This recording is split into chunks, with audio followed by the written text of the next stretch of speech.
My name is Ginny, also known as 2/3 Lotus, everywhere on the internet.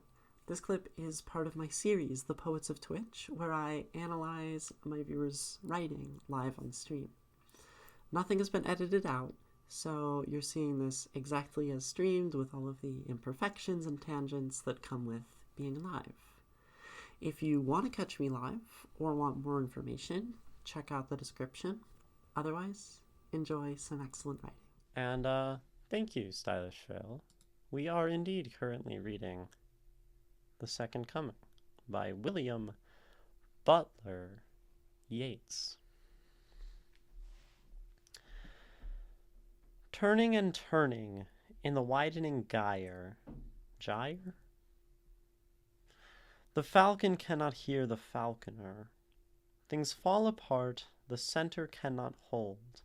Mere anarchy is loosed upon the world. The blood-dimmed tide is loosed and everywhere. The ceremony of innocence is drowned. The best lack all conviction, while the worst are full of passionate intensity. Is this in verse? Surely some revelation is at hand. Surely the second coming is at hand. The second coming, hardly are those words out, when a vast image out of spiritus mundi troubles my sight somewhere in the sands of the desert, a shape with lion body and the head of man, a gaze blank and pitiless as the sun is moving its slow thighs, while all about it real shadows of the indignant desert birds. The darkness drops again, but now I know that 20 centuries of stony sleep were vexed to nightmare by a rocking cradle. And what rough beast, its hour come round at last, slouches toward Bethlehem to be born?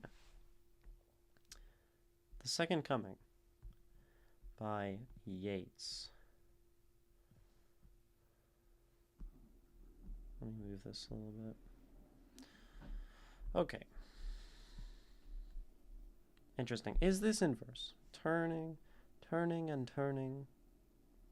No. Well, it's not iambic, that's for sure. Gyre.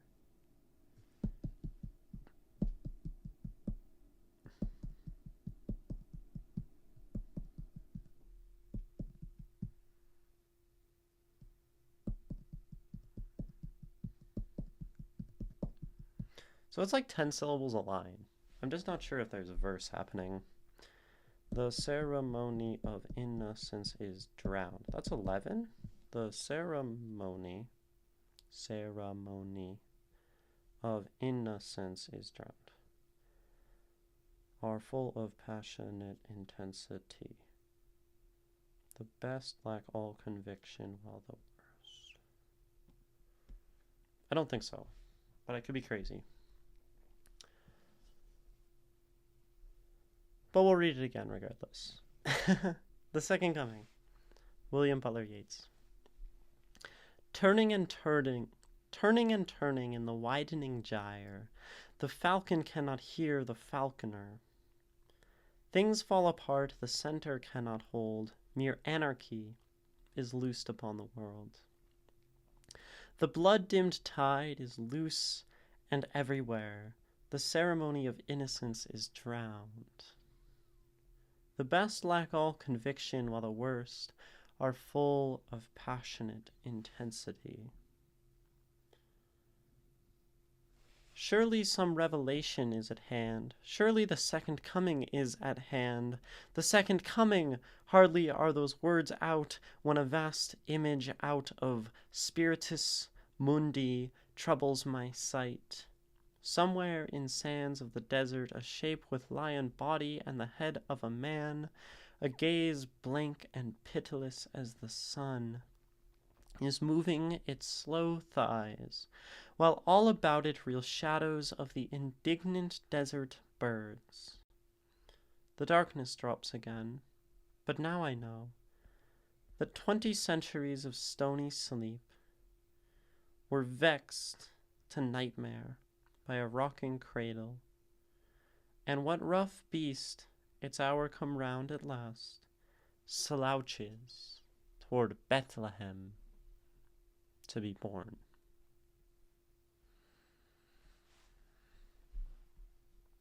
The Second Coming. This is cool. I like it. Very apocalyptic, very ominous, I think. I like this app because I can have way more colors of pen, and that's very exciting. I have like the whole rainbow and more, where on the other app I was limited. So this is great.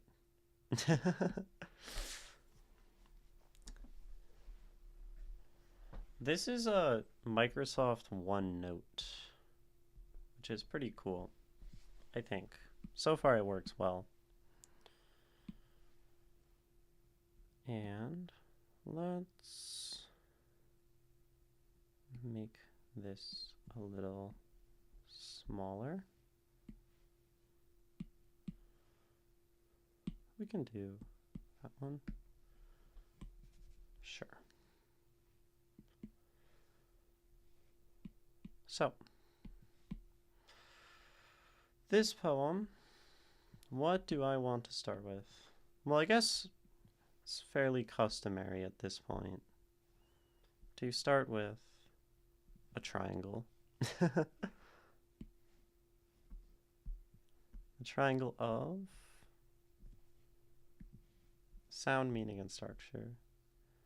This, until further notice, is the best way I understand to understand poetry. Sound, meaning, and structure. It's been working so far. You love OneNote, Nico?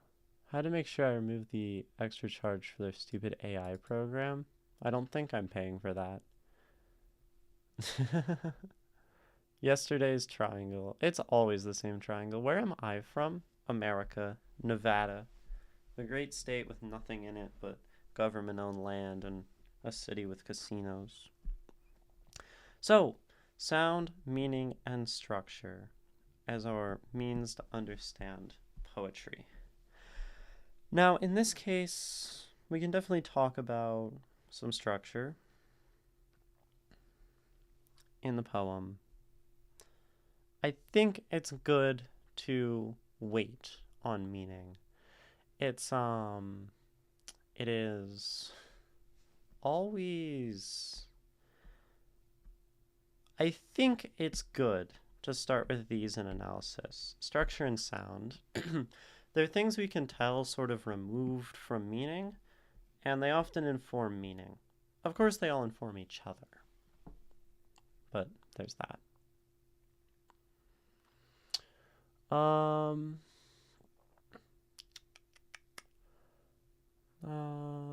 My client is watching an episode of The Muppet Show. It's so hard to hear.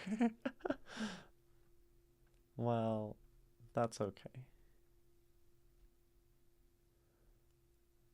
Miss Ma'am, I don't know. Love Miss Ma'am. What is... Okay, we're just talking about AI and things. So, structure. We have...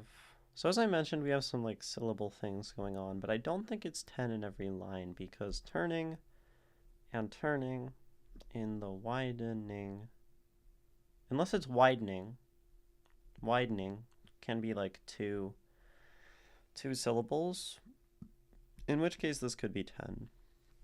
And then the falcon cannot hear the falconer. I think we're doing 10 syllables in a line. Sort of sound, sort of structure. Lines, we just have like 8 here, and then 1, 2, 3, 4, 5, 6, 7, 8, 9, 10, 11, 12, 13, 14. 14, which might make us think it's a sonnet, but the first word being surely pretty much tells us that it surely is not. So structurally that means there's not a ton going on. There's some rhyme that's maybe sound, but this is just sort of like a presentation of some words, and that's fine. Punctuation is structure. We have like some semicolons happening here. So the falcon cannot hear the falconer, semicolon. Let's make that smaller. Semicolon.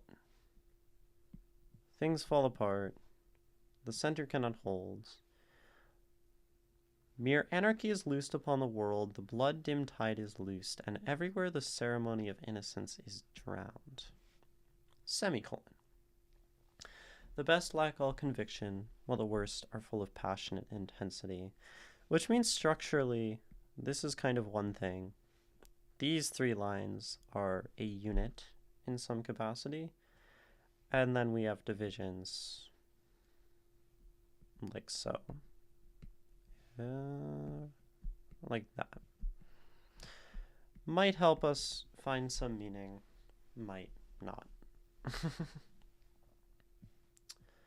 But that's sort of what is happening. Second stanza. Surely some revelation is at hand. Surely the second coming is at hand. So we do have a lot of repetition, which is somewhere between structure and sound. Hand, hand, surely, surely. Of course, the second coming, repeating. And then this part is like very long and unpunctuated. We have one big idea, that being, hardly are those words out when the vast image of spiritus mundi troubles my sight, colon. So that indicates that everything after this to here is this sort of vision, this image. Now, spiritus mundi, for some definition, that's like the spirit of the world, world spirit, and actually comes up here immediately. There is, according to William Butler Yeats, a universal memory and a muse of sorts that provides inspiration to the poet or writer. So,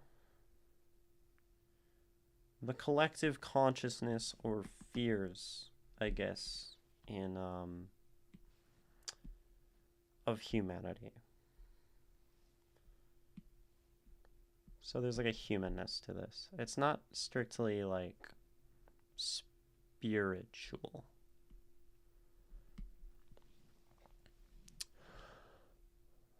Cool beans. I like poetry from Northern England and Scotland as they put it in their local dialect in there. That's very cool. You can recommend Spiritus Mundi. I love poetry and dialects. Dialect is awesome. One person called Yorkshire Prose doesn't really write but speaks out loud. That's cool. Spoken poetry is excellent as well. So then we have this vast image that comes. The dark image drops again, but I know that 20 centuries of stony sleep were vexed to nightmare by a rocking cradle, and what rough beast in its hour come round last slouches toward Bethlehem to be born. So in terms of dividing this into maybe sections to help us with our understanding of meaning, one is here, one is that vision in the middle, this little introduction to this stanza, and then the first separated as such.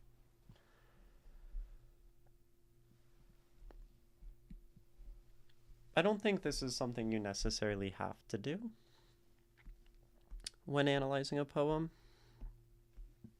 is to look at the structure and maybe divide into sections is what we did. But dividing your poem into sections is definitely helpful in some capacity, where it just makes everything more accessible. It makes everything a little smaller. It just breaks it down, helps you divide things.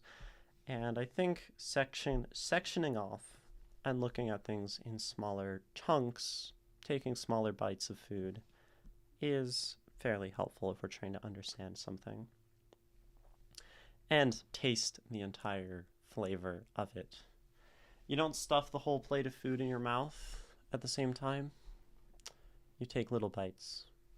So I think doing something similar in poetry might help us. Now, sound. There is repetition a lot in this poem, actually, I would say. We already looked at some, but we begin turning and turning. Okay, maybe I don't like this app. Turning and turning. Falcon, falconer.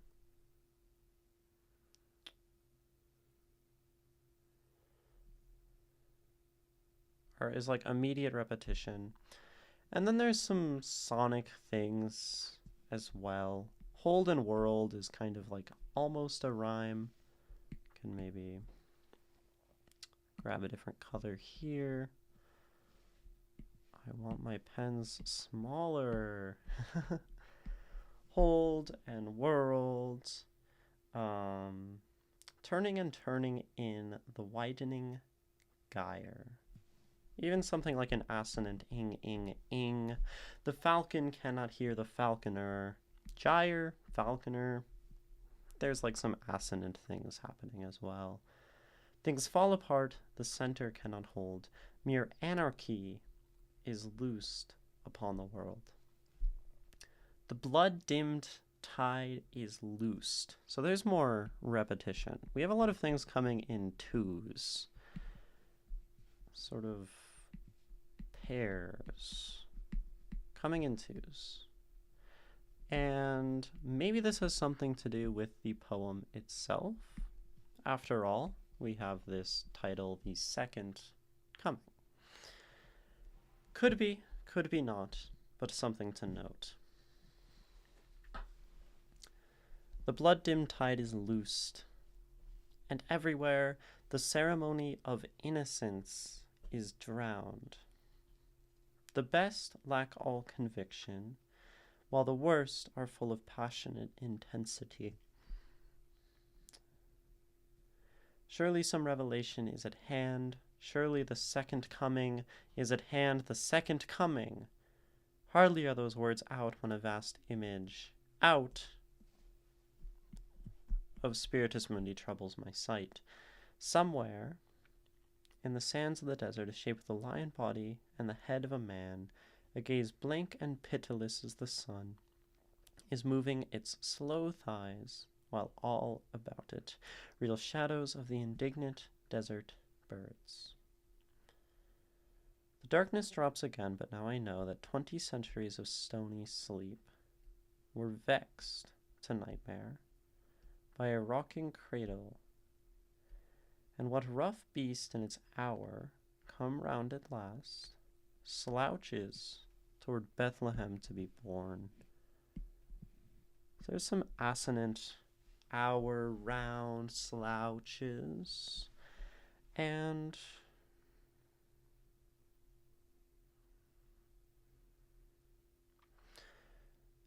but even then not a ton. This poem feels very meaning heavy. I mean, there's a lot of imagery coming from like Christianity, of course, given that we have the second coming. So there's a lot of like religious stuff. And he also has this idea of Spiritus Mundi, which seems like it has a lot of connotation attached to it. And this is like world spirit.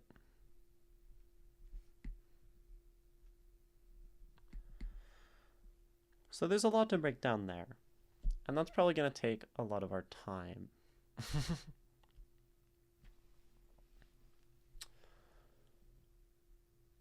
The blood-dimmed tide is loosed. Great euphemism for menstruation, period. Yes, absolutely. So, what does this poem mean? First of all, what is the second coming? That's like important. This is a Christian thing, which I sort of know about. But this is, if it's the title of the poem and referencing to something very specific. Yes, Nico, the second coming of Jesus. But what is that? If we can not have Yeats. The second coming. Christianity. So, because there's a lot to this, there's a lot of imagery that happens. I think this is in the book of Revelation. And there's like a lot going on. People try to predict it all the time, like this says. But bunch of words used to talk about it. Christianity. He ascended into heaven and is seated at the right hand of the Father. He will come again in his glory to judge the living and the dead, and his kingdom will have no end. We look for the resurrection of the dead and life in the world to come. So, wait, this is a crazy stat. In a 2010 survey showed that 40% of Americans believe Jesus is likely to return by 2050. That's crazy. And then there's a whole lot of information here and a bunch of different kinds of Christianity, but basic big things: judgment, resurrection, return, these kinds of things. Judgment, resurrection,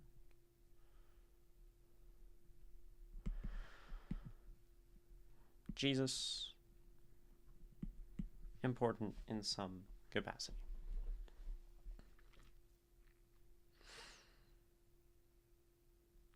So, maybe let's start to look at this and what it means. Turning and turning in the widening gyre. Gyre, how am I supposed to say this word?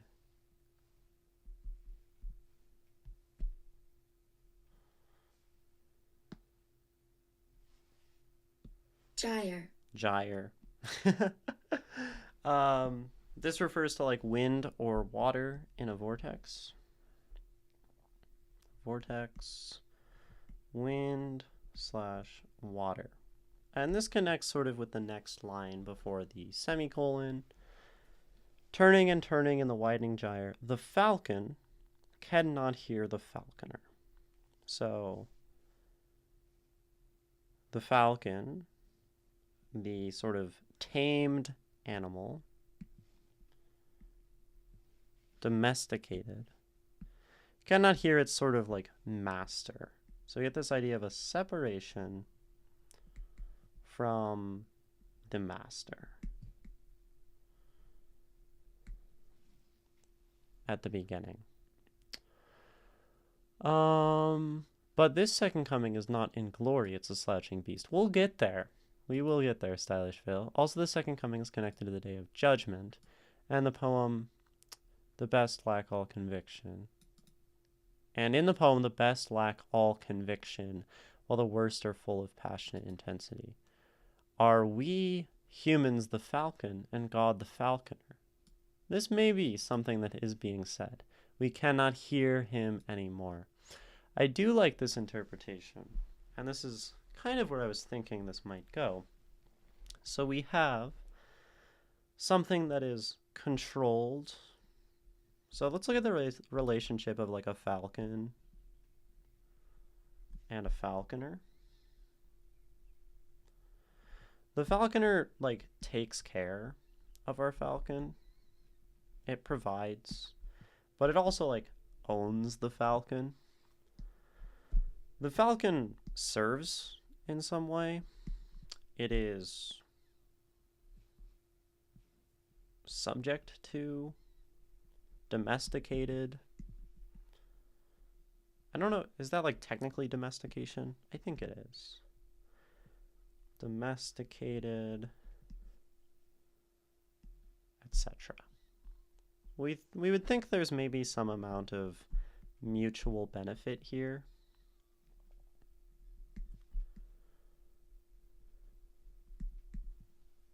But given that we're talking about religion, we absolutely could think, well, maybe we have this ownership provision, and we have that which is provided for lost in the wind, lost in the chaos of life, and unable to hear. You know, Christians will talk about even just something like talking to God. This is prayer. This is a fairly common thing you'll hear about, at least I hear about in Protestant America. So not being able to hear the owner, the master, especially given the initial religious opening, just in terms of the second coming, this could be something that's happening. The falcon is semi-free to fly off. Yeah, somewhat. There is a degree of still freedom. And maybe that works with this God narrative because people can still sin. Things fall apart.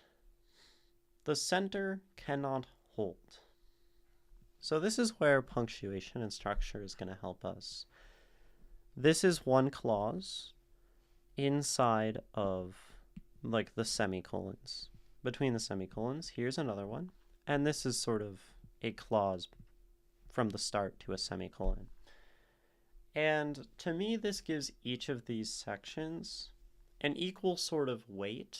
We talked about even yesterday with the Bukowski poem, how sometimes we use semicolons to, it's a face, to list things. Just having like 1, 2, 3, 4, 5. Sometimes we use semicolons for that, and that could imply some amount of relation meaning-wise between each of the semicoloned sections. And in that way, things fall apart would say that the falcon not hearing the falconer is kind of a bad thing. It is things falling apart. It is a collapse. The center cannot hold.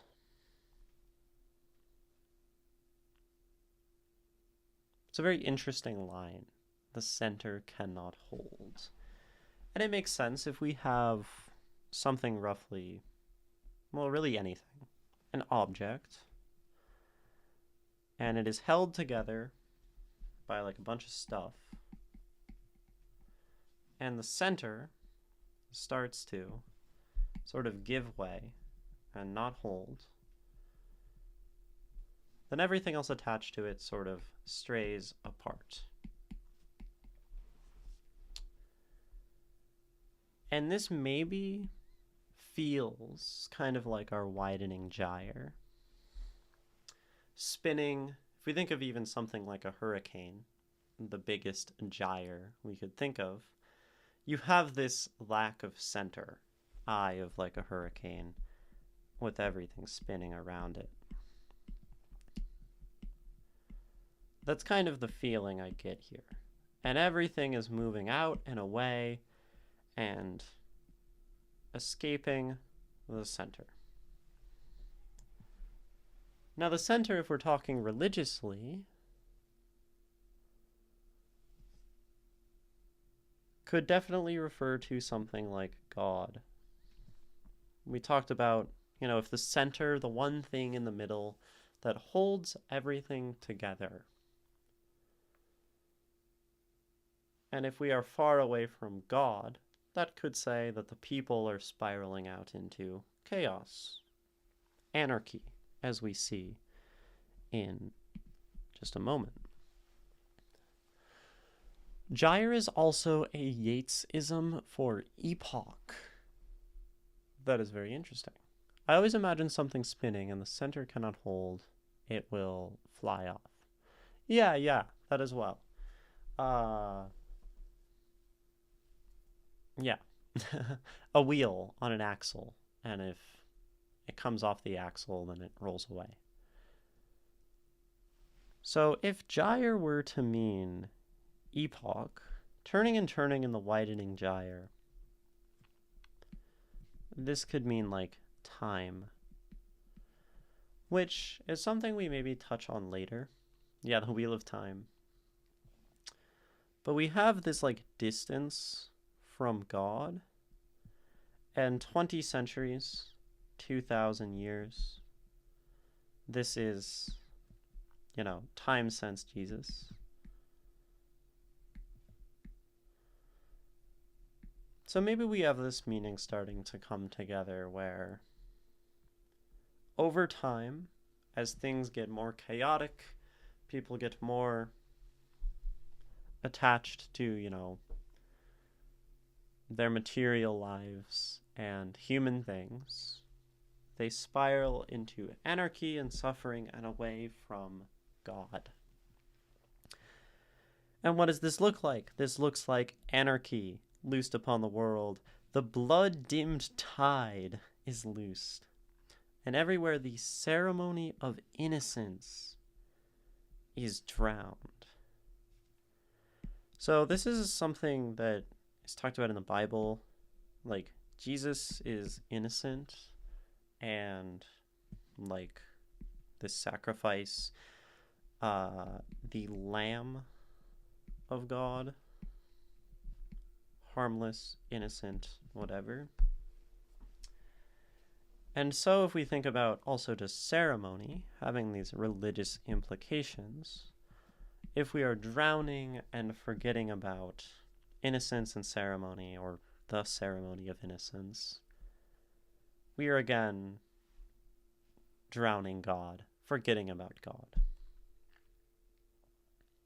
The best lack all conviction, while the worst are full of passion and intensity.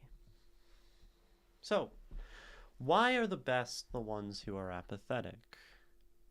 Why are the worst the ones who are passionate, intense, and truly living life? I think this is maybe that in a world far from God,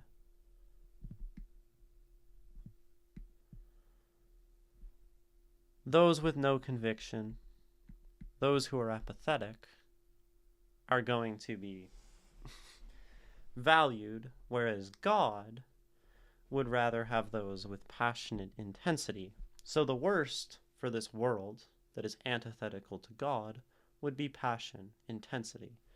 And the best for the world antithetical to God, lack of conviction,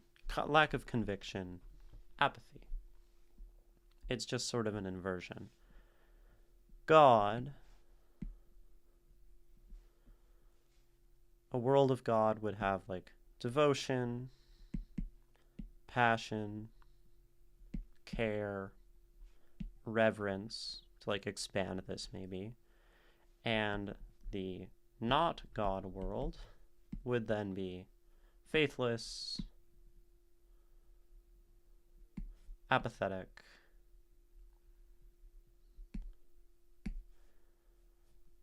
uncaring, and without conviction. So the best are the best within the scope of this world, within not being devoted to God. Maybe is what he is saying. So Yeats paints a picture of a world that is far from God. A sort of apocalypse of faith is maybe how I would sum up this opening idea. Apocalypse of faith.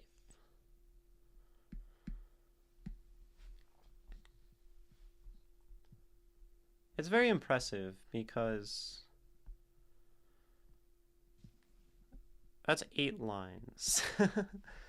It always is very cool when someone can paint a picture through a title and like the first 8 lines of something very, very clear.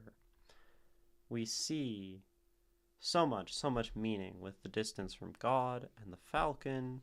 We see the world, this one as opposed to that one, the chaos, opening up this poem. Now, we are not even halfway through this poem, and we will continue to talk about it after a quick break, a quick ad. So, do not watch it, do some self-care, and you will not be missing anything. I will be back soon. The best are off social media, the worst aren't.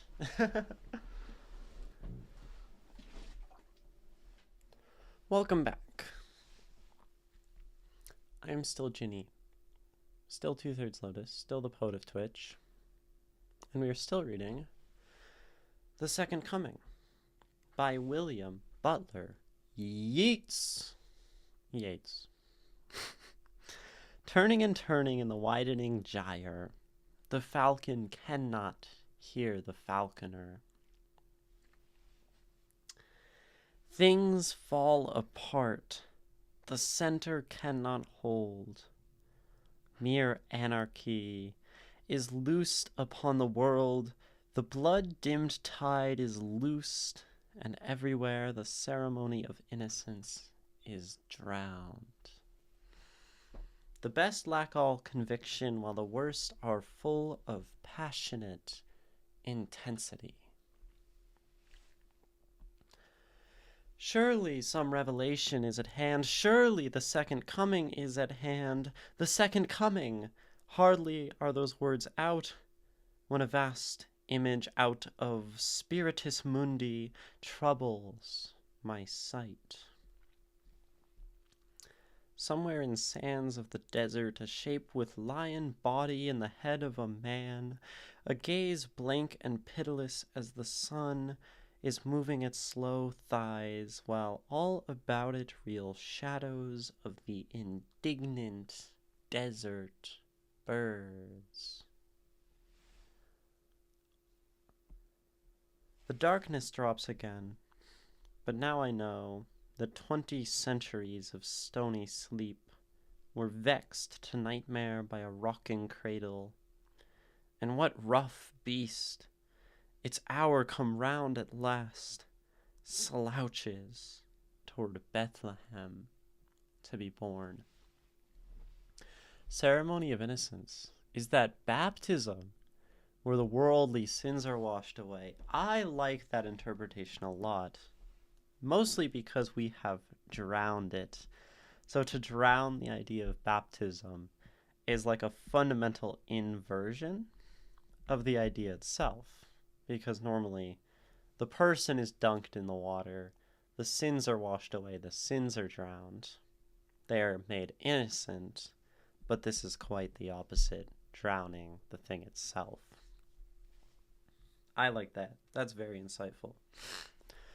I want to point out a word here as well. Mere anarchy. Mere, lowly, insignificant. And I think this shows us, maybe first of all, a little bit of Yeats's thoughts on this apocalypse, is that he does not like the distance from God. He maybe fears it, but dislikes the distance.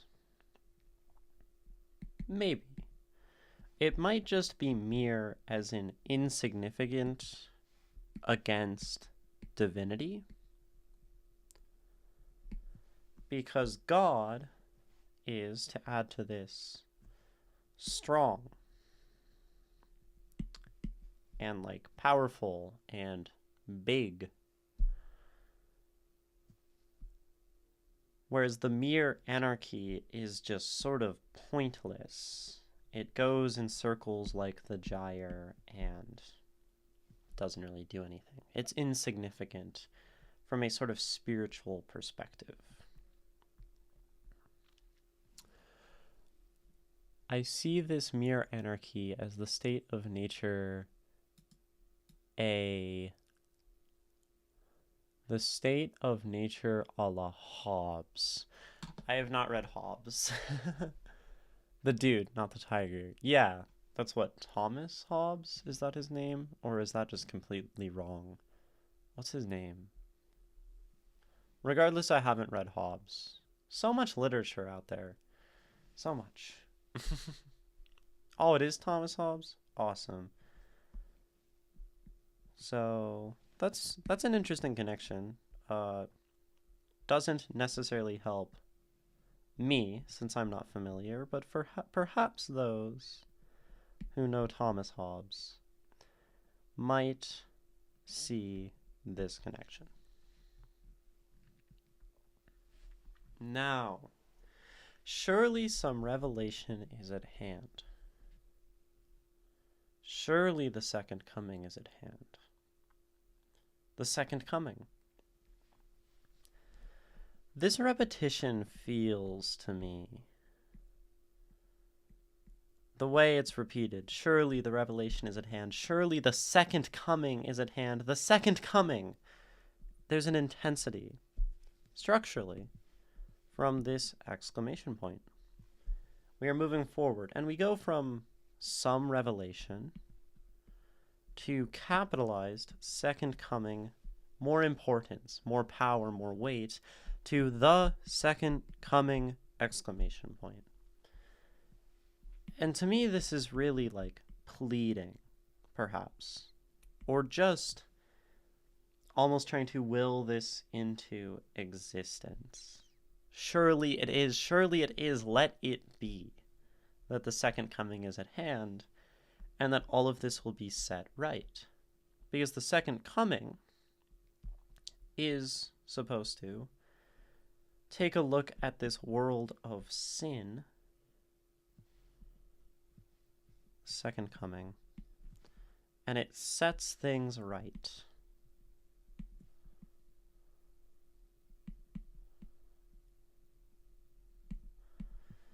And if we perhaps do not like this mere anarchy, then it is the second coming that we would look to as a way to return to spirituality. Basically, Hobbes thought that in the beginning, there was no society. Everyone fought for themselves. Life was nasty, British, and short. Oh, I know that quote. Yeah. Then powerful leaders, leviathans, bring people together by force to make a proper society and protect people. Oh, Hobbes is like some of this early, like, social contract stuff. This is all Enlightenment age. This tracks with Yeats's conservatism, fascism. Yeah, I mean, this is obviously very, very, right, conservative, religious, fascist, perhaps. I don't know enough about Yeats. But it's like appealing to tradition and religion, because this world is changing and I don't like it. Scared. That's what conservatism is. Conservatism is fear, fundamentally. Fear of change. And to characterize a lot of this as a widening gyre, things falling apart, This is just the change of what structure was there before. So now we come to our image of spiritus mundi, the spirit of the world. Now, originally when I first read this, I'm like, oh, this must be somehow referring to something religious, kind of like Holy Spirit. But I'm like, that absolutely is not what this is. Because Latin 1 probably has its own word for Holy Spirit, and this is the spirit of specifically the world. And this is sort of a division that we see religiously. We have world versus divine, or versus spiritual. And we see this in all sorts of faiths. We have the world, which can be kind of sinful. We have the divine, which is pure. We have the world, which is flawed. We have the divine, which is perfect. And you can insert the different worlds and divines. You know, this could sort of be nirvana against suffering. I forgot the word. Samsara? Yeah, the cycles of samsara. It could be whatever. But it's just that against that. So if we have the spirit of the world, well, what is that? A spirit is maybe like the fundamental essence of that thing. In the same way that our spirit as a person might be some fundamental underlying essence of ourself. And so this is then humanity. This is then the sort of incarnation of things. And you mentioned that, or we saw that on when we looked that up. I mean, it's not that he was a fascist, but rather he sees the positive in state and structures. Both liberals and conservatives, also Marxists, see the obvious positive in that. Well, he was a fascist. Talking about Yeats. Okay, so Yeats is a fascist. Is this just something that, like, we know then? Hobbes was about, social contract and structure, I think. Don't think Marxists are a huge fan of the nation state, but they're a fan of structure. And, like, a state, maybe? I don't know. I haven't read enough political theory. I'm not qualified here, although I do like talking about it. So, the spirit of man, of the world, is what? A shape with a lion body. I don't know if this has, like, lions show up in the Bible sometimes. Like, meaning. Do they have a sort of thing? Strength, power, boldness, evil, destruction. I know lions, like, eat some people who were important. Someone fights lions. Maybe that's, like, someone. I don't know. That's loins, not lions. A lion eats its prey. Shepherds against it. That's interesting. Power. Strength. So maybe this means something. And the head of man.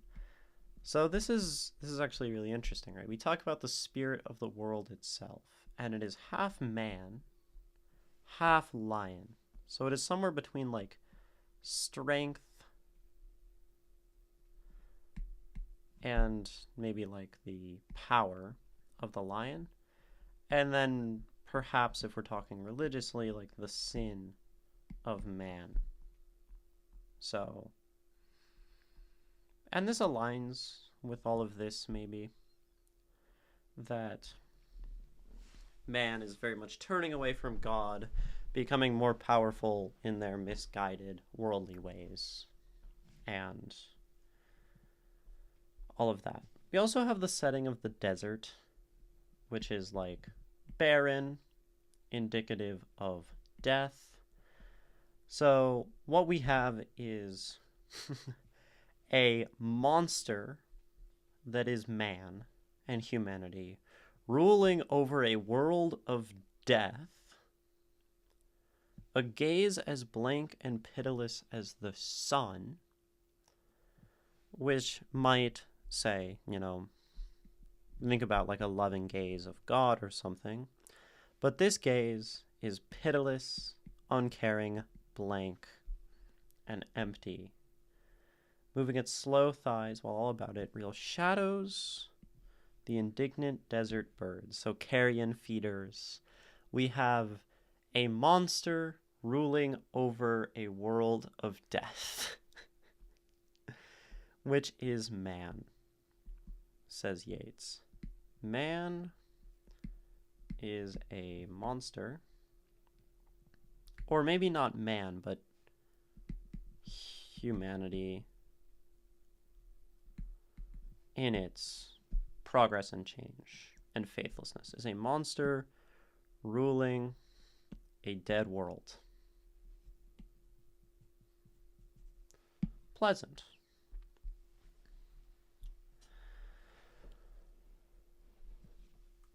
Revelation 4:7. Yeah, I figured there was a lion in Revelation. The first living creature was like a lion. The second was like an ox.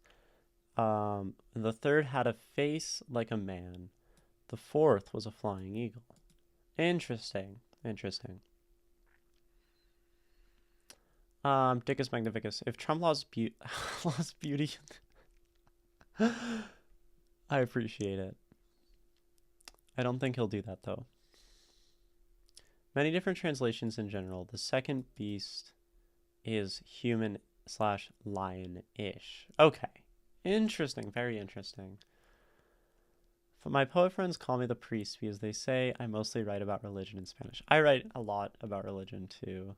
That's a great nickname. As long as your romantic prospects don't think you're celibate. Very true. So, the darkness drops again.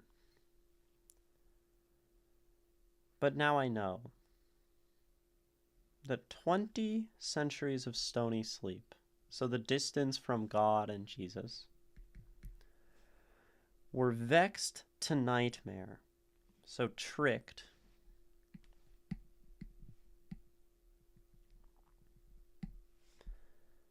to nightmare. So this sleep has not been pleasant. It has been a nightmare. It has been painful by a rocking cradle. So basically, religion is perhaps sleeping in terror, not present. And what rough beast, its hour come round at last. The beast that is this one slouches, and we even have, this is a similar characterization as above, with it moving its slow thighs. This feels slouchy. Slouches toward Bethlehem. So this is the place of birth of Jesus. To be born there. So, we have this second great spiritual sort of creature being born in this place. But rather than just a second coming of Christ, we have this second coming of evil. So while Yeats hopes that there is some revelation that the second coming is here, what is actually happening, perhaps, is that the world is falling into yet a greater age of sin and faithlessness, which is perhaps very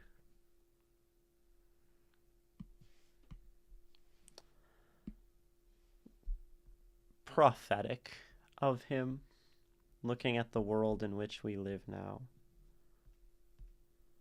Because, well,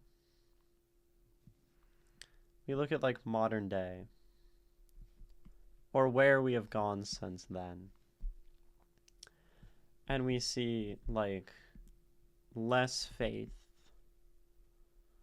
We see more of what Yeats probably would have coined like anarchy and chaos and distance from God.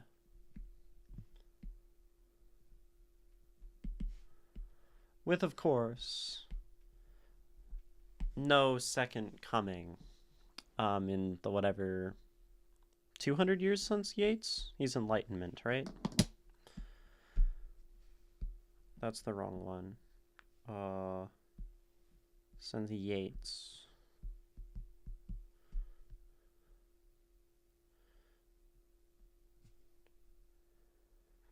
$100 since him. Okay.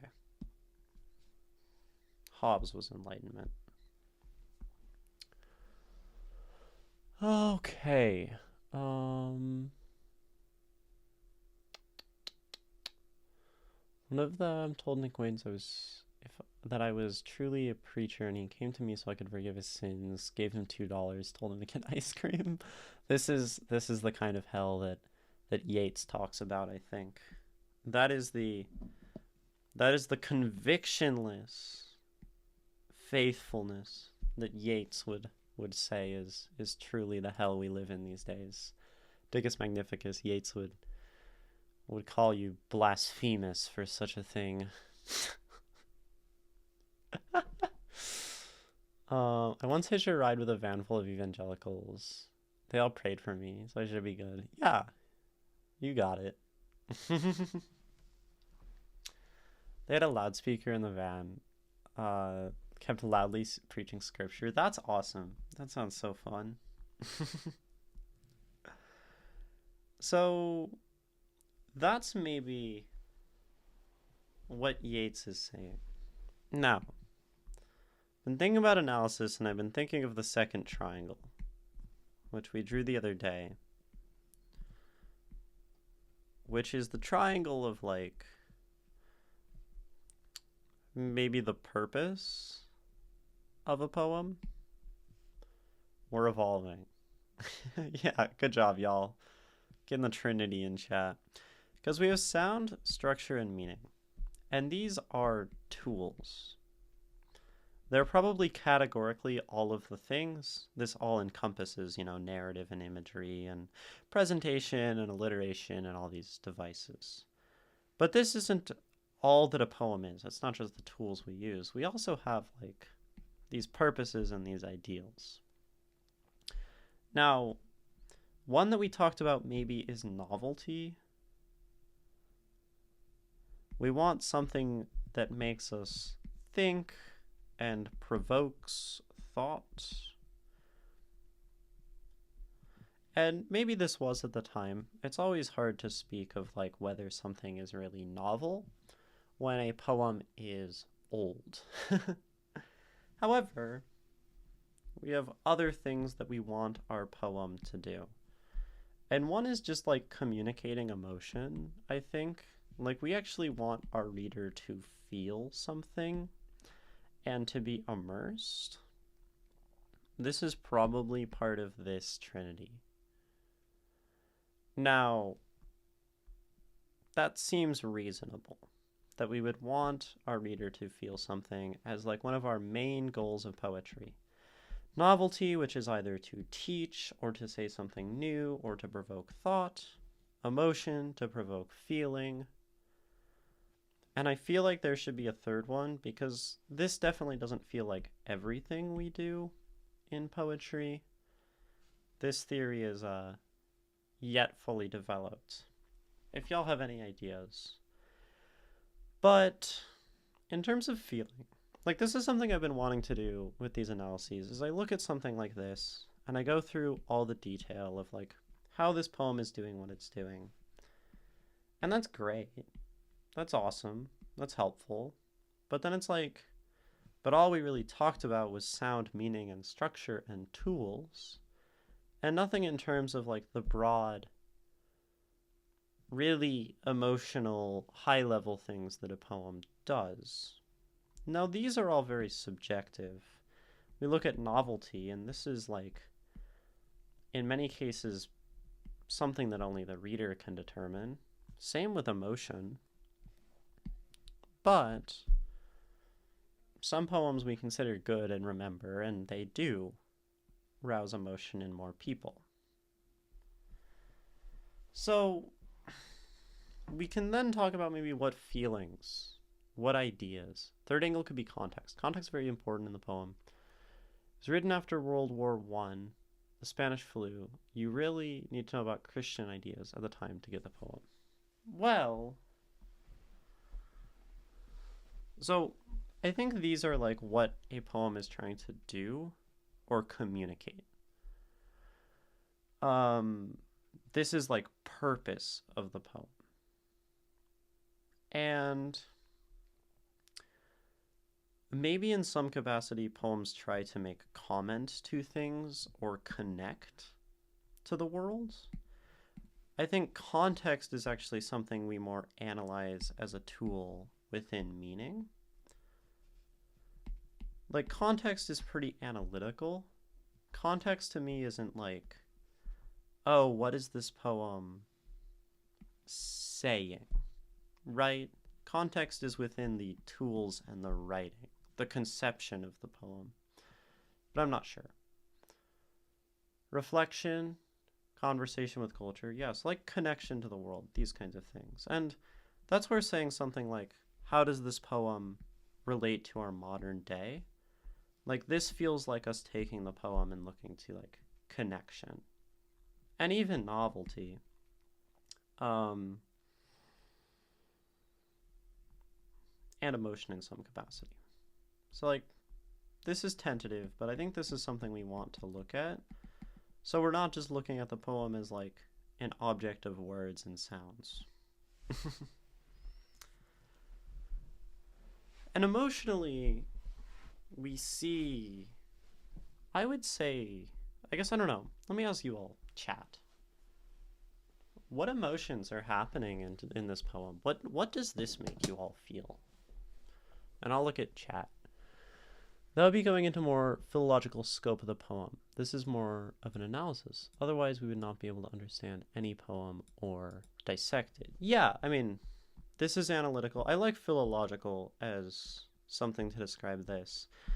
I just personally find when I do an analysis, like, analysis is great, but I think there is some use to talking about all of this, because this is what people actually are trying to have when they read a poem. We don't read, most people don't read poems to look at the cool sound things happening. A lot of people read to feel things or learn things or have connection to the world. This can be like commentary and social stuff. So I think leaving conversations like this out of analysis is leaving a lot out of a poem. The best lack all conviction, while the worst are full of passion and intensity. Very outdated, absolutely not applicable now. Yeah, so elaborate on that and what you think about that. Like, because I see this, like, I interpret this line as lacking conviction being like lacking connection to God, and the worst in a world that is against God is someone who has passionate intensity for God. It's an inversion of this.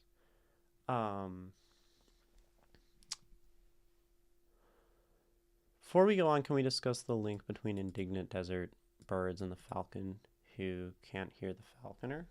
Well, that's interesting. Although we can circle back to that in a minute. This poem is very doomerist. Shit's fucked and getting fuckier. Gives feelings of anxiety, fear, and apprehension. Yeah. I would agree.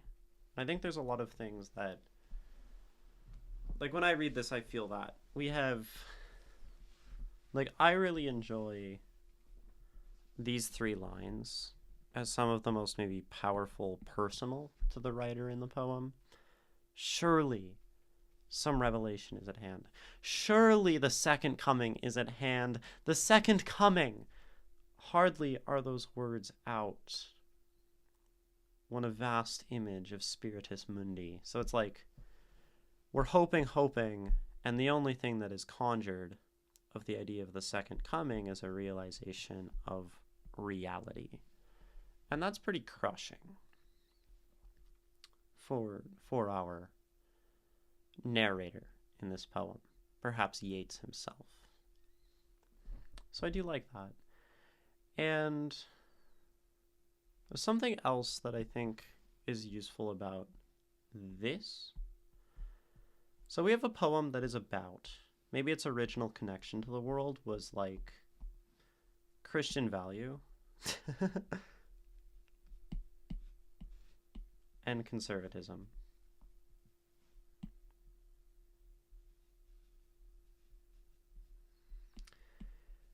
Which can be hard sometimes to relate emotionally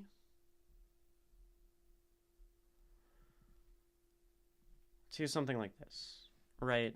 When we're reading a poem that's like maybe not aligned with our own religion, it can be hard to draw the emotion and the power out of it. But we can also often look at what something is saying and try to apply it to our own lives and kind of say, how can we use a philosophy like this to understand ourselves? Interesting that you gravitate to that passage. The famous lines from the poems are IMO, slouching towards Bethlehem. Of course, last lines tend to be famous. And this is like a very powerful one as well. You have this terrifying beast moving toward this holy place of birth, the lamb, which is like awesome as well. And the center cannot hold. Also understandable, like, as such a brief description of this unraveling. I like this as well. But this plea might be my favorite part. As a lamentation over the bleak state of the world and the attendant withering of faith, this poem reminds me of Dover Beach by Matthew Arnold. Don't know it.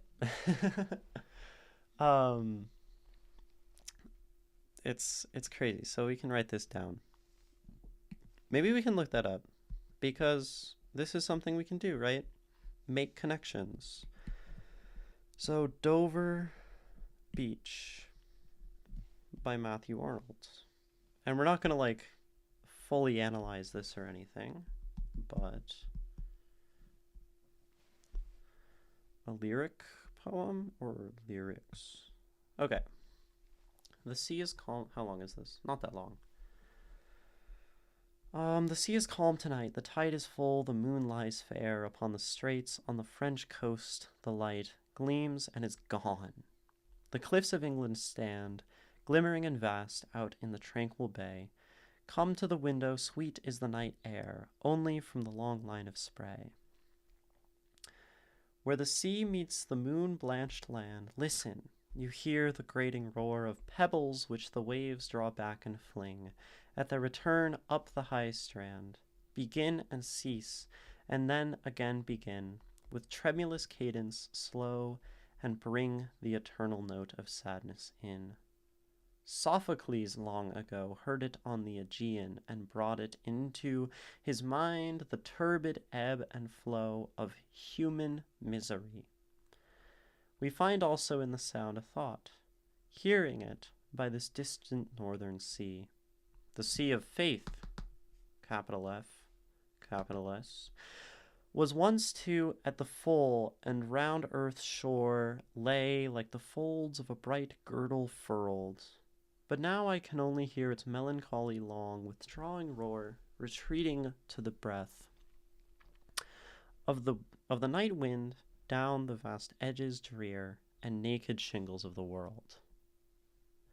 Ah, love, let us be true to one another, for the world which seems to lie before us like a land of dreams, so various, so beautiful and new, hath really neither joy nor love nor light, nor certitude nor peace, nor help for pain, and we are here on a darkling plain, swept with confused alarms of struggle and flight, where ignorant armies clash by night. Yeah, I totally see the connections as well. We have not only a lot of things with like the ocean and fluids in terms of like the wind and the ocean and all of this, but then this idea of faith being gone and this distance from true, like, right, the world hath neither love nor joy nor light, and the sea of faith being no longer full, a distance. I like this a lot. I like this poem because it also shows, it begins with beauty, and it makes us think, oh, we're describing some beautiful thing, this Dover beach. And then it turns and kind of subverts that to say, no, this is not beautiful. There's nothing of peace. It is all a reminder of our struggle of life and suffering. That's like my super quick interpretation. Maybe I should do that. A 5-minute poetic interpretations. Blind. But yeah, that totally makes sense as a connection. A poem using the ebb and flow of Dover Beach is a metaphor for the ebb of faith during the Industrial Revolution. Gotcha. So, yeah, that's like a cool little connection. Now, Stylish Phil, to speak of death and faithlessness, you were talking about the birds. And we do have the falcon as well. Now, the falcon isn't really a desert bird, but I think we have hawks out here, red tails and stuff. Doesn't really matter. I guess there's falcons maybe in the Middle East. I actually don't know. I'm not going to look it up. Regardless, birds connect to birds. And so, what does that mean? The falconer, if we talk about this as God, maybe. I like this observation. I like you pointing it out, Stylish Fail. Because now, the birds, which we thought about maybe as people, rather than coming around landing with their falconer, they are, of course, circling the beast. They are circling faithlessness. So yeah, we have another reiteration of people are not following what they should be, and they are following this lack of faith, and they are probably marching with this lack of faith right back into Bethlehem as a sort of, attack on it. So I do like that connection a lot. Don't know how familiar the English Yeats is with desert birds. Very few deserts in the UK. Yeah, that's why I dropped the thought. I'm like, it's a bird and it's a bird. It's probably connected. So, yeah, that's an excellent point. So, I would say this poem offers no hope other than, unfortunately, sort of the hope that Yeats already has in his own faith, which as a reader is like, well, then how can this poem really help me as a metaphor or something? And I'm not sure. This poem has a man who is deeply terrified, kind of in crisis of faith. This is blurry. And struggling in this capacity. And I mean, maybe we all have similar struggles in our faith, even if it's not Christian faith or even religious faith. I think the idea of a struggle, we'll just expand it, of identity is something we can all relate to, and specifically a struggle of identity in a world that has turned away from it. And now I have an angle to make this poem maybe reassuring to queer people. Because this poem, of course, Yeah, Yeats is. I love the specification every time we say Yeats is Yeats, lamenting that there are no good Christians anymore beside him. And yeah, like it can feel like there is this like isolation. But there's also maybe like a reminder here. Like, how does Yeats probably find solace in the face of this sort of concerning second coming? Right? We have the second coming of evil. And the only way that Yeats can really deal with this probably is redoubling his faith.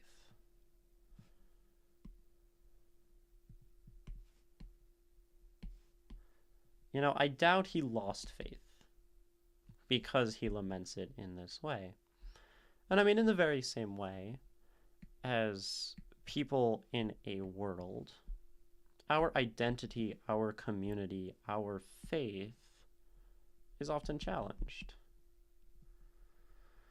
And so maybe the implication in some capacity is that, like, there is some struggle, and it is great and it is difficult, but in a sort of finding that confidence and finding that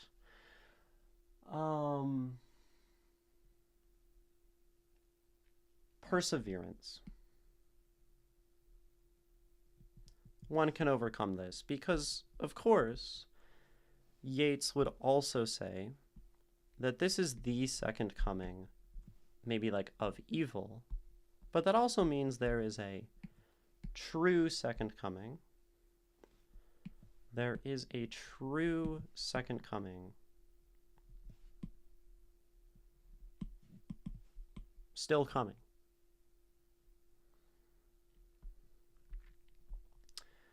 And so perhaps anyone in this poem can see someone struggling with a feeling of isolation, their identity being rejected by the world, and understand perhaps that if they persevere and keep going and continue in their identity, whatever that may be, there may be that true second coming, entirely devoid from the Christian idea itself. We can think about a queer person. That's where I was going with all of this. A group of people with a society sort of turning away from them in many places, in many capacities. Funnily enough, turning toward this. And just as a matter of the human condition, we keep going in our faith and identity, hoping for that respite, for that true second coming. And it might not happen in our lives. Yeats probably knows that there is no second coming in his life, even though in 2010, 40% of Americans thought the second coming would happen during their life, which is a crazy stat, 40%. But he probably knows. And then at that point, he's writing this piece of art to really bear his faith onto the world. Like you say, Stylish Veil, be the bestest Christian boy. Be ultra Christian. He probably doesn't. He probably doesn't. This is very defeatist. He doesn't look toward a second coming. But he knows he can maintain his faith. And then, someday it will come. And someday that acceptance and that judgment for his Christians will be there. And so maybe the queer person, or the minority, or the whatever, any religious minority, racial minority, can look at this and say, maybe I am oppressed in my life. Or just the Christian can say the world is not Christian enough for me. And hopefully someday things will get better. For now, I'll just be the best I can.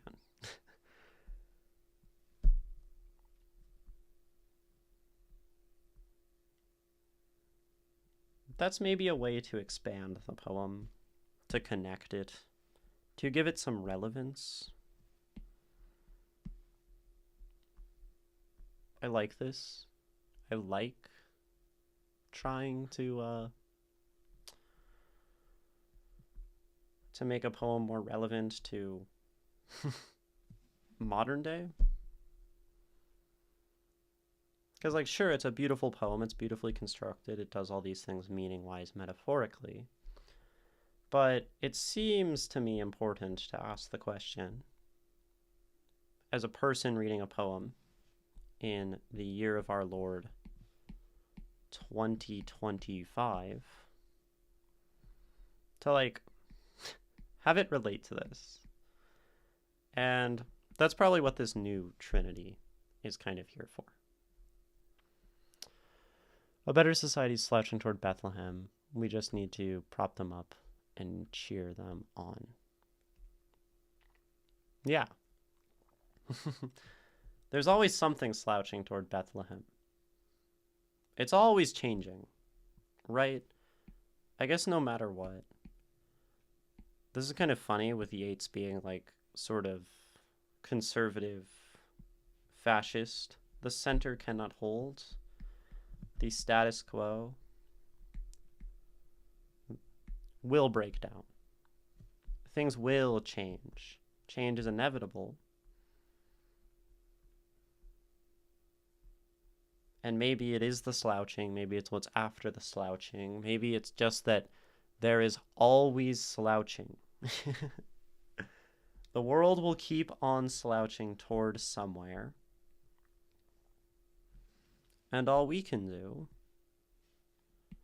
is the best we can in that moment and hope to help it slouch toward the place that we hope it might end up.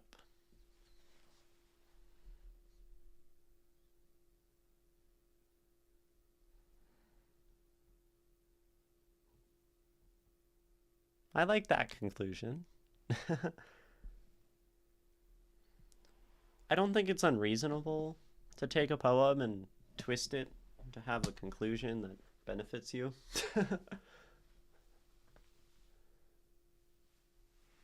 So long as it's within the scope of the poem itself. Like, obviously it's a Christian poem. I don't know. Any questions? That's all my thoughts.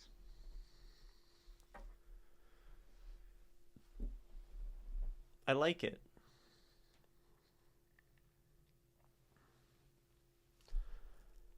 And I mean, I think I've probably ran into people who'd be like, oh, this poem's like really Christian. I just don't really like that about it. And maybe this goes to show. How do I feel about the themes, especially doomerism? Yeah, because it is very hopeless, right? And it's understandable, right? The world feels hopeless, a lot, all the time, for whatever reason, religious identity, whatever. And expressing that is extremely real.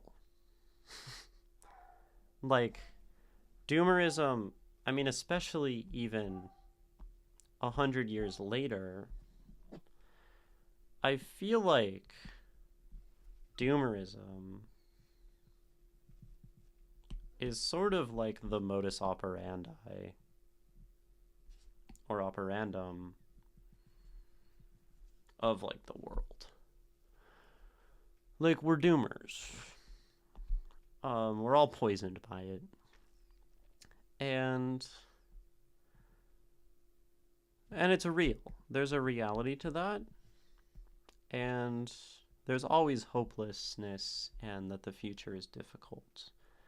Now, we know, though, if we look beyond the poem, and this is where we go to connection, your idea, stylish fail, that we get from something, reflection. If we look beyond and look at Yeats,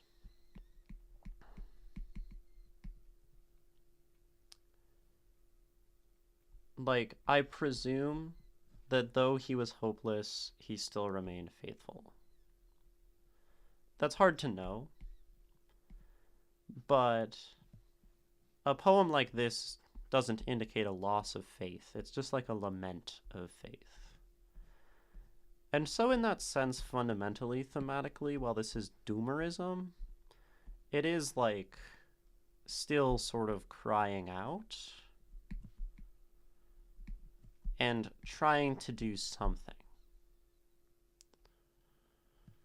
Yeah, faithful in whatever it is he believes in. I mean, and maybe that's why I gravitate toward these lines. Because this is Yeats not losing faith in himself against adversity. And this is Yeats continuing. Which is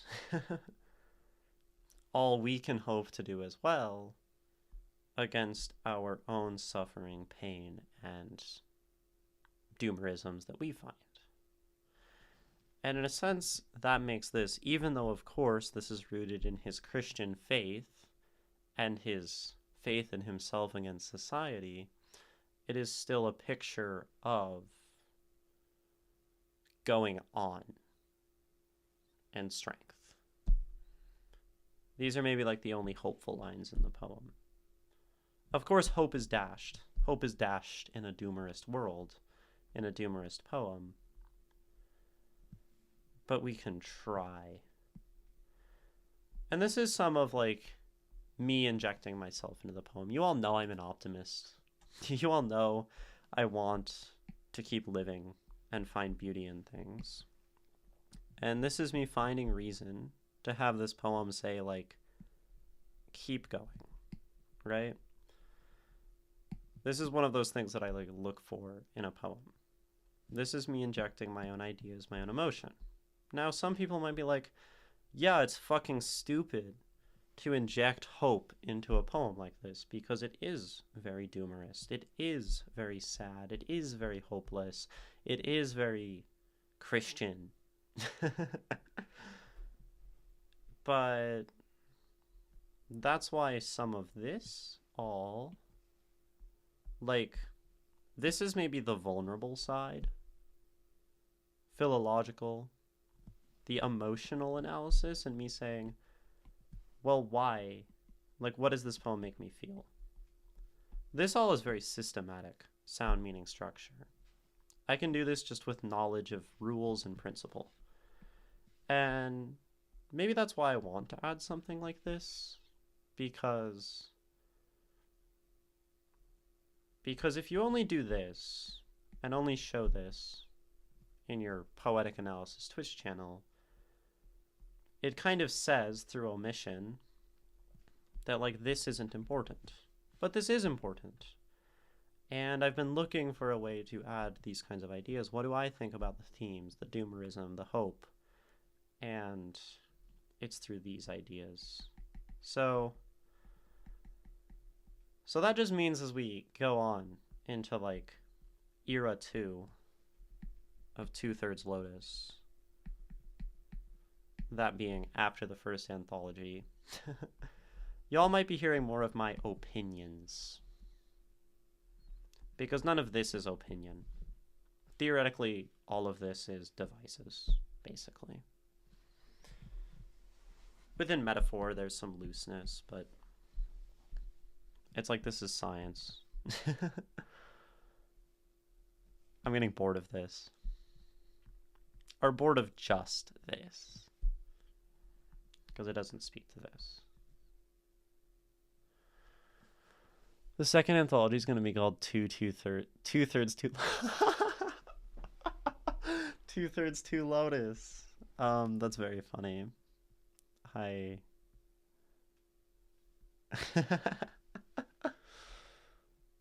do like it. It's clever. So that's what I think about the doomerism.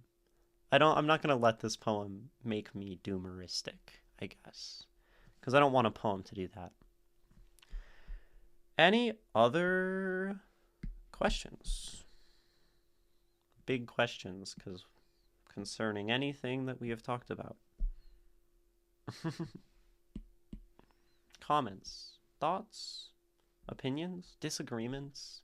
Do we hate the poem? Do we hate Yeats? That's a rhyme. Shake my spear, can you write a satirical verse poem about hating Yeats? It feels really rhythmic, but I don't know why. Interesting. And I kind of agree with you. Like, I was reading it at first, and I'm like, is this verse? But it's hard to... yeah, let's talk about this. We can go back to structure and, like, take another look.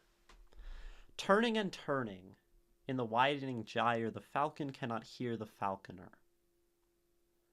So, you'll call it I'm on my second coming. So, let's look at this. The falcon... Dude, highlighter, that is not it. Where did it... Dude, this app is great. It's also kind of awful. Okay. The falcon and the falconer. The turning and the turning. So, this is repetition.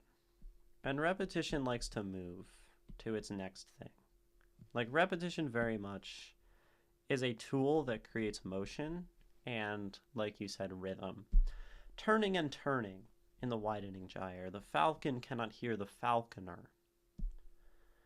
Things fall apart, the center cannot hold.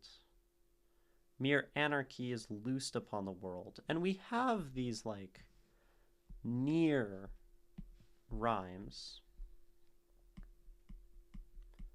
Hold and worlds. And of gyre and falconer.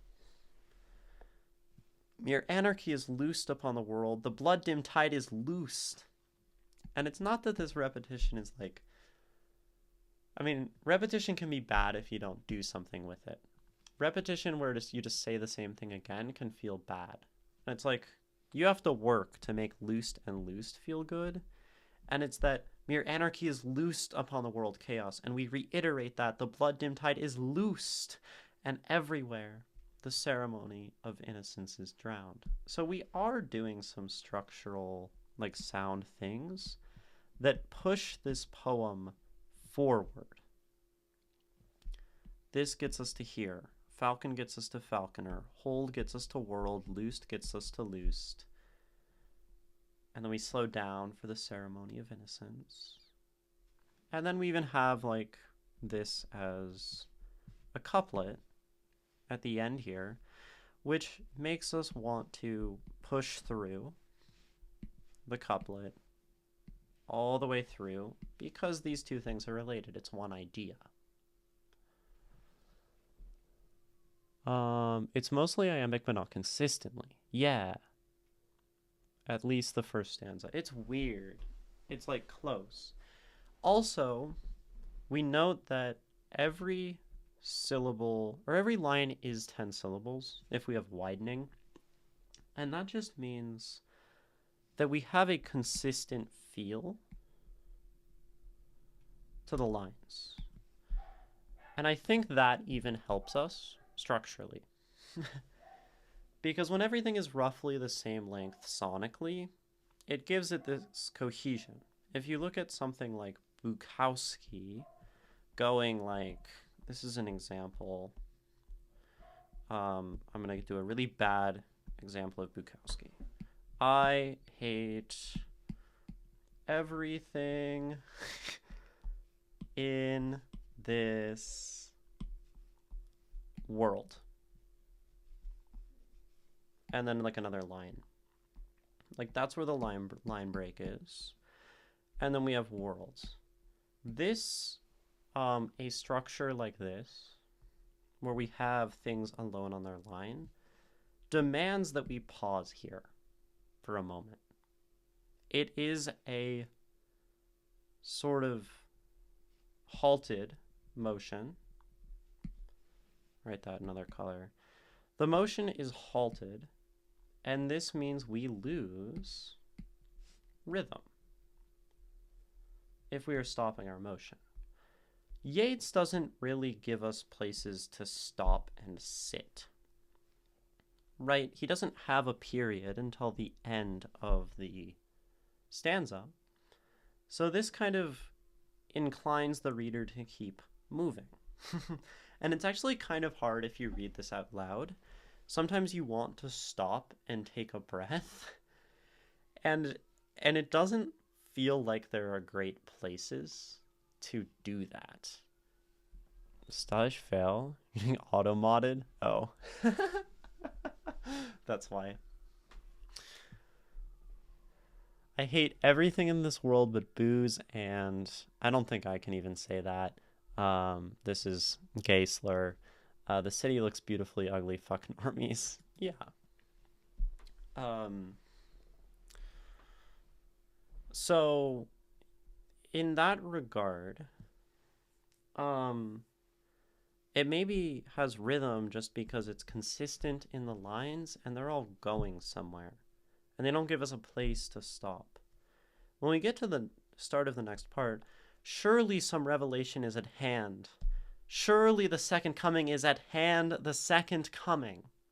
It's slower. It's not as rhythmic. It's like sort of... It escalates in energy.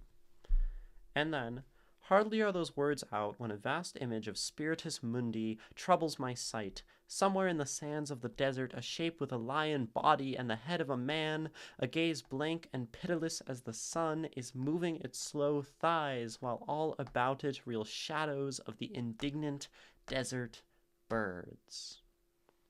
Period. Like, there's motion maybe just because it's very fluid in terms of ideas. The poem doesn't break very much. And it breaks very intentionally because the period, now we have a different idea. We stop, we take a moment, and now we come back to faith and real life and not the vision. We have the emotion, we have the pleading, and then we stop. And that gives us like a roadmap. Like we have an exposition, the sort of state of things. Then we have our author's reaction to it.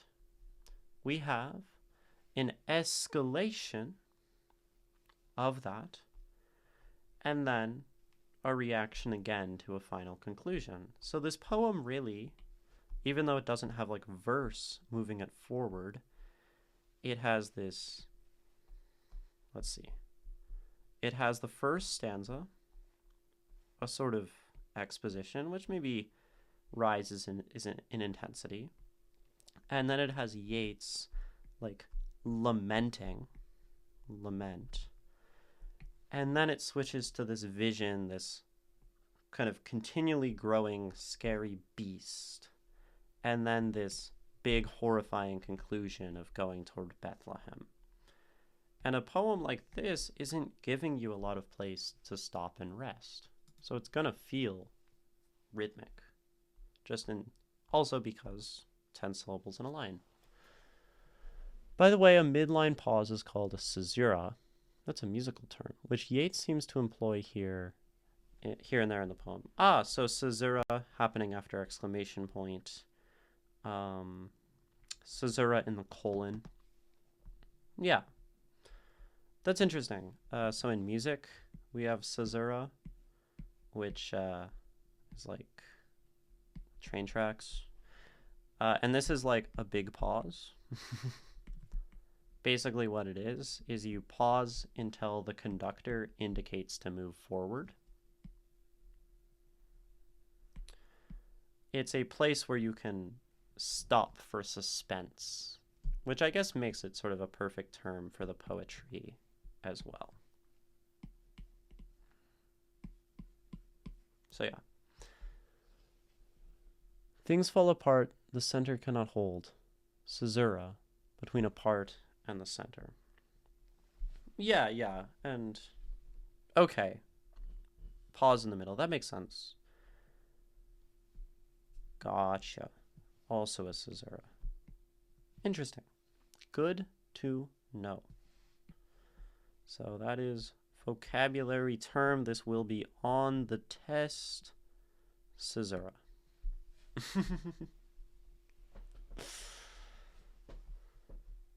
Do we think that comes from Caesar?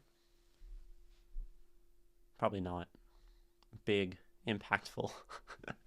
Oh, wait. What's the etymology of Caesura?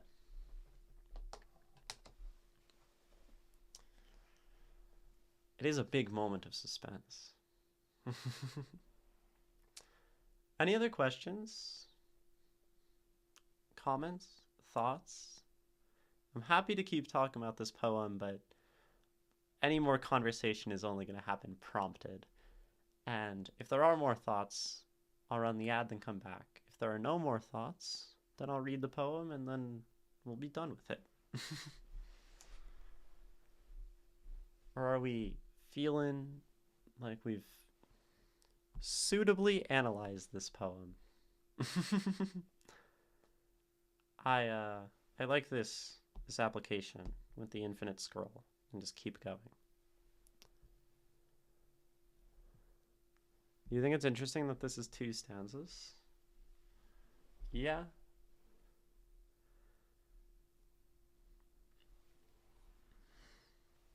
Why? I don't know why he chose to put the break there specifically. Okay, so I'm going to run the ad, and we'll come back and talk more about some of these little structural choices, because of course we didn't talk a lot about structure at the start, because a lot of it wasn't evident. So I'll be right back. I'm back.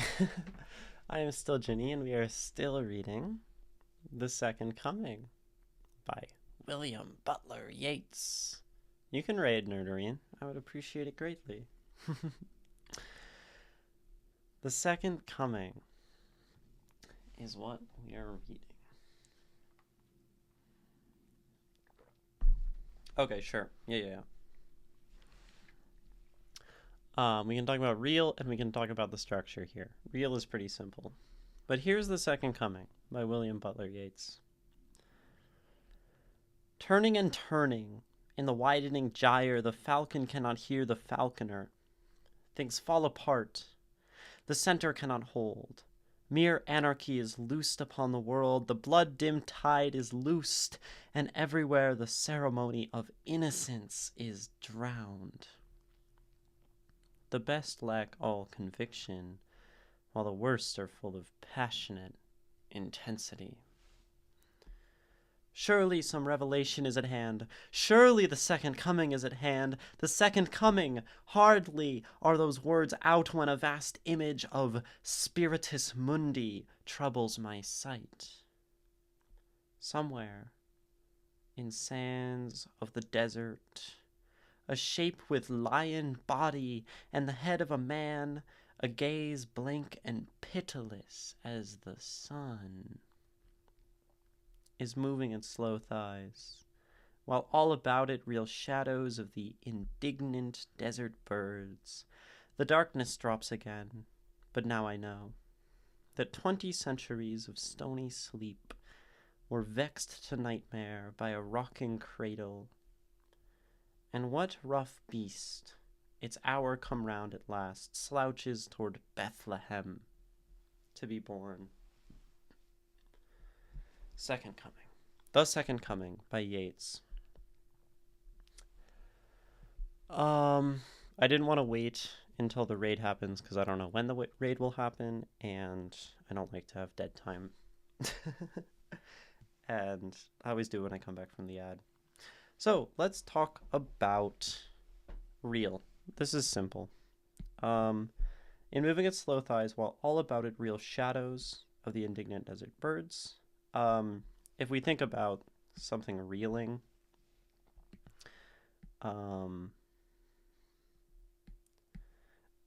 you could think of it sort of just as like moving quickly, or maybe even like something coming reeling in the door.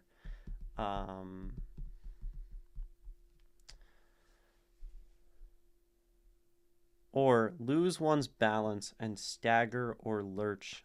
Scent reeling. That's the expression I was looking for. So that's what I see it as. Like, it's not. It's that these birds are. um. So it's the continuity of the sentence is where is it? While all about it reel shadows. Right. So it is the shadows that are reeling, just grammatically. The shadows are reeling around the thing. So they're just writhing and twisting. We think about maybe a flock of birds and all of that.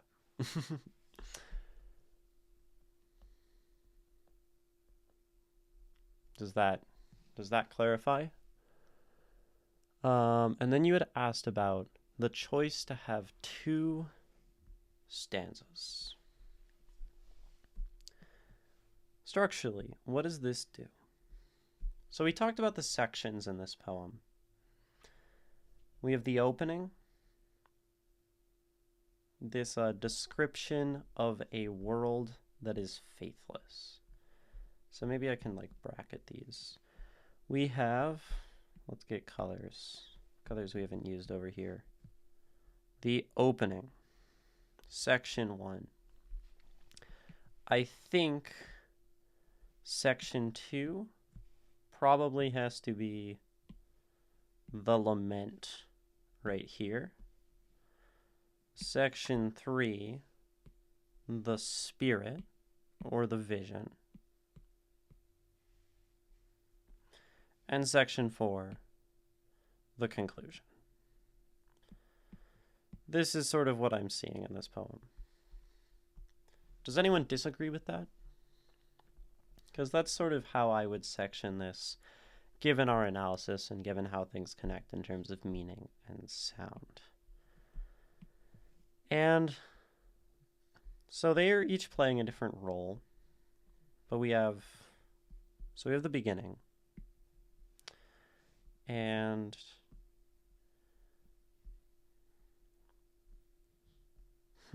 okay. So I already sort of talked about how this poem moves in terms of intensity. It starts at a relatively less intensity in the exposition. Starts down here.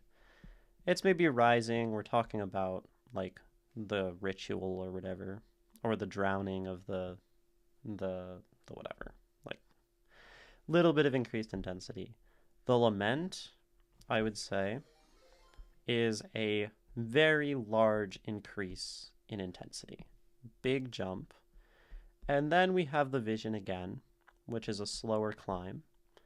And then we have the conclusion, which would be a big jump again. Hello and welcome, Raiders, Nerderine, and friends. Welcome in all of you.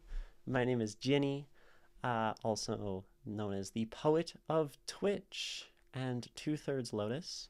We talk about poetry on this channel, and we are currently reading The Second Coming by William Butler Yeats.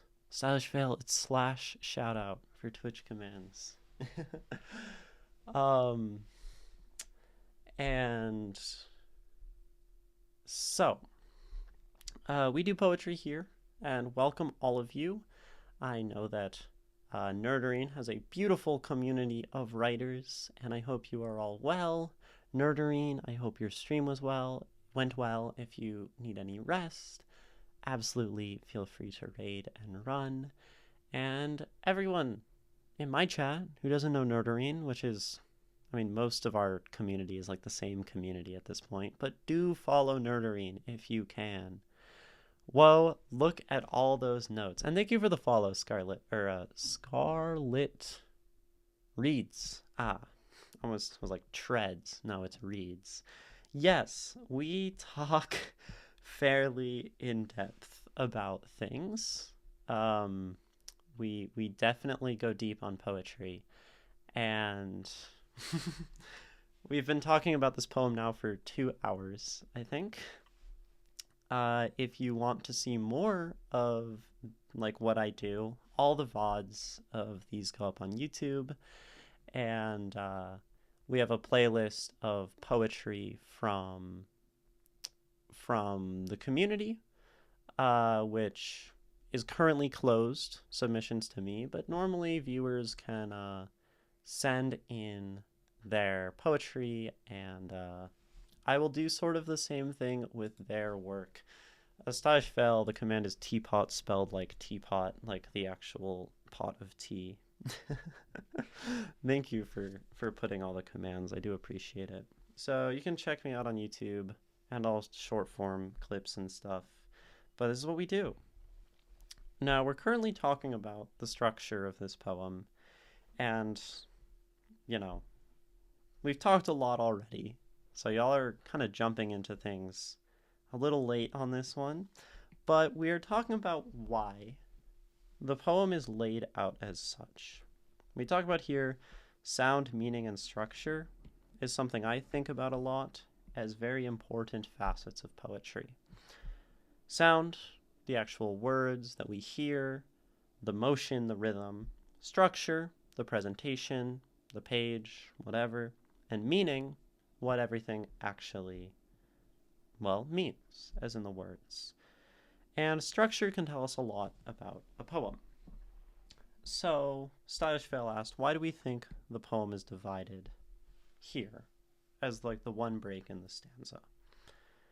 And so in terms of the sections that we talked about, we have an exposition in this poem.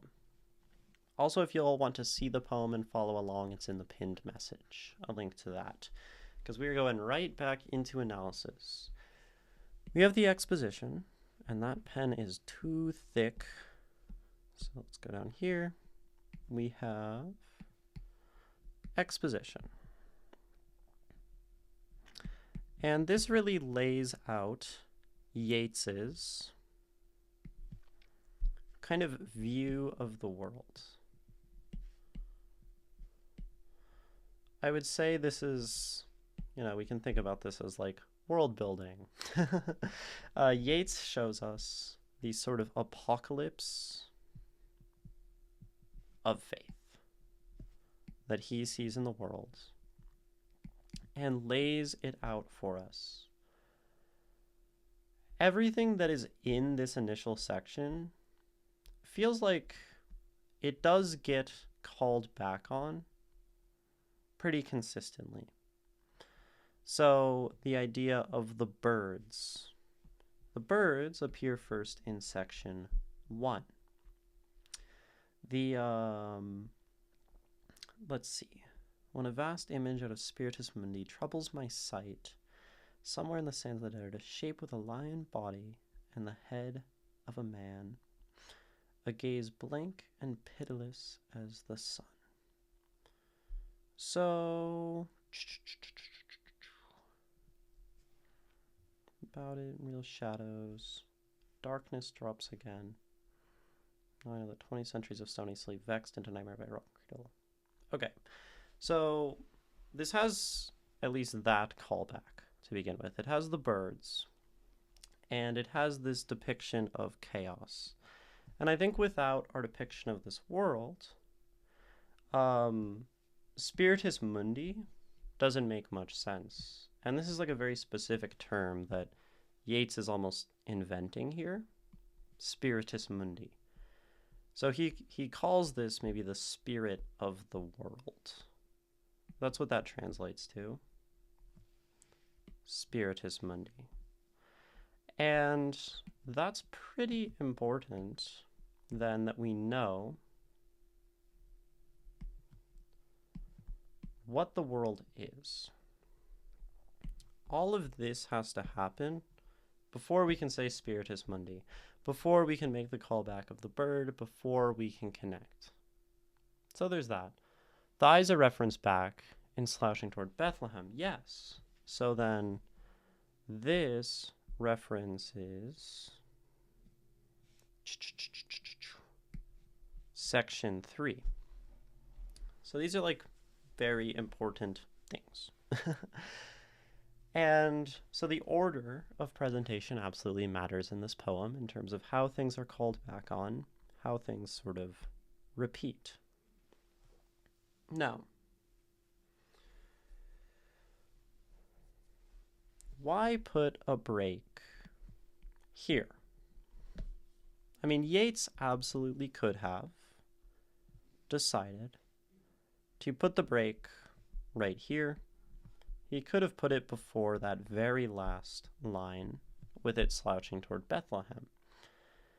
And one way we can figure out, why do it this way? Oops, eraser. Why do it like this as opposed to the others? Well, we can look at how the poem would change with a break right here, or right here. So if the poem went from full of passion and intensity, and then he has this lament, then we have a break before Spiritus Mundi. I think this one's fairly easy to see why it wouldn't work. Hardly are those words out when a vast image out of Spiritus Mundi troubles my sight. The transition from sections 2 to 3 is very fluid, and this only happens in light of the words, so we can't put a page break here. It would just break up that flow. So that's certainly a reason there. Now, let's look at the last stanza, or the last section, because it's still one stanza. The darkness drops again. But now I know that 20 centuries of stony sleep were vexed into nightmare by a rocking cradle. And what rough beast, its hour come round at last, slouches toward Bethlehem to be born. So we could put a stanza break here. I actually don't see a lot of reason why we would not do it. There's maybe a couple. But we have the end of the vision of this sort of Antichrist, which I'm just reading off of chat, but that's like a description of this beast. And the vision ends. Like, it does end, and then we have a return to Yeats himself, or the narrator. The darkness drops again, but now I know the 20 centuries of stony sleep. If we did, just aesthetically, this poem would then be a stanza, a slightly longer stanza, and a short stanza at the end. And this could cause a few issues, actually, structurally. So if we have stanza 1, and then stanza 2 is this section, and then our conclusion, which is very high intensity and says a lot of things, is the shortest, it might actually take visual weight away from this. And that could be an issue. I'm going to... Why can't I... There we go. Glad my camera roll doesn't have anything incriminating. So let's take this again. This first poem. And if we... It's just a clean version. And if we put a line here, then we can see that our last section is very small, just visually, in regards to the end. And that's like a consideration of structure, is the visual presentation. Like, this is very important, and giving it less space than everything else might just take away. Now, we can go back and ask about the original presentation, a slightly smaller exposition, which is just telling us about the world, and a large continuous stanza, that tells us Yeats's thoughts and this sort of prophetic future. I would say that honestly, this part of the poem is more important in some capacity. Because what is this? This is setup. And then this signals the setup is over, and we have this big conclusion based off of it that involves the kind of big emotion, the apocalyptic beast moving toward Bethlehem. So, to that point, it doesn't seem like, given our sections, there's another way to split this poem. We could have it all be continuous. We could have a one stanza, no break poem, all straight through. Get rid of this break. And then we have 22 lines of straight text. And, I mean, I personally am not a fan of that. Yeats did a line break. I find this poem more visually appealing with the line break. And it does seem to signal a degree of weight and importance between the two stanzas. So, it is sort of an answer that just lies strictly within the world of structure and the different effects it can have.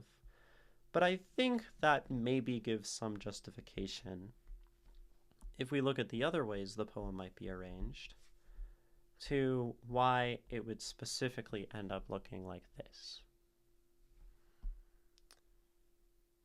Does that help, Stylish Fail? Okay, I wrote a whiny satire of this poem. Formatting is going to get screwed up.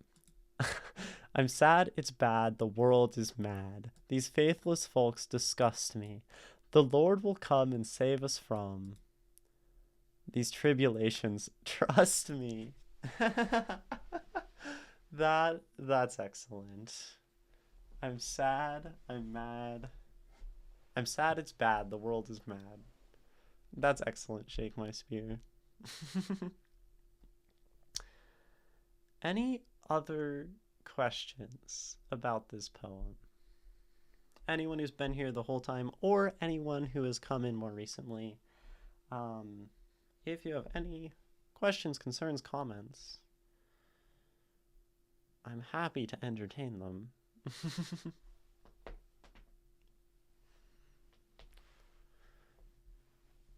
Give you all a few seconds to think. Nothing from Shake My Spear.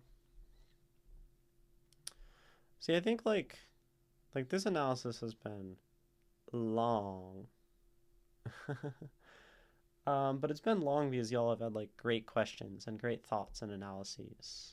So like, yes, it was a great analysis, but right, I was ready to stop and be done with my thoughts 1 hour and 45 minutes into stream. Then we got an extra 45 minutes of thought and exploring this poem just based on you all. And I hope that goes to show just that, like, so much of the analysis really benefits from y'all's thoughts. So I appreciate it. And we will read this poem one more time. Try to really feel it again and just enjoy it. And that will be that. The Second Coming by William Butler Yeats. Yeats! Turning and turning in the widening gyre, the falcon cannot hear the falconer. Things fall apart. The center cannot hold. Mere anarchy is loosed upon the world. The blood-dimmed tide is loosed, and everywhere the ceremony of innocence is drowned. The best lack all conviction, while the worst are full of passionate intensity. Surely some revelation is at hand. Surely the second coming is at hand. The second coming. Hardly are those words out when a vast image of Spiritus Mundi troubles my sight. Somewhere in sands of the desert, a shape with lion body and the head of a man, a gaze blank and pitiless as the sun is moving its slow thighs, while all about it reel shadows of the indignant desert birds. The darkness drops again. But now I know that 20 centuries of stony sleep were vexed to nightmare by a rocking cradle. And what rough beast, its hour come round at last, slouches towards Bethlehem to be born.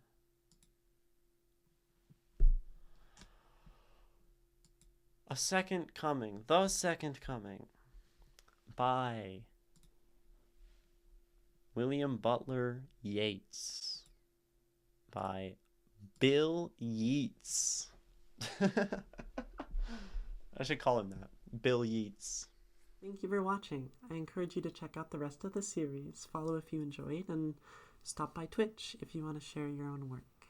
See you there.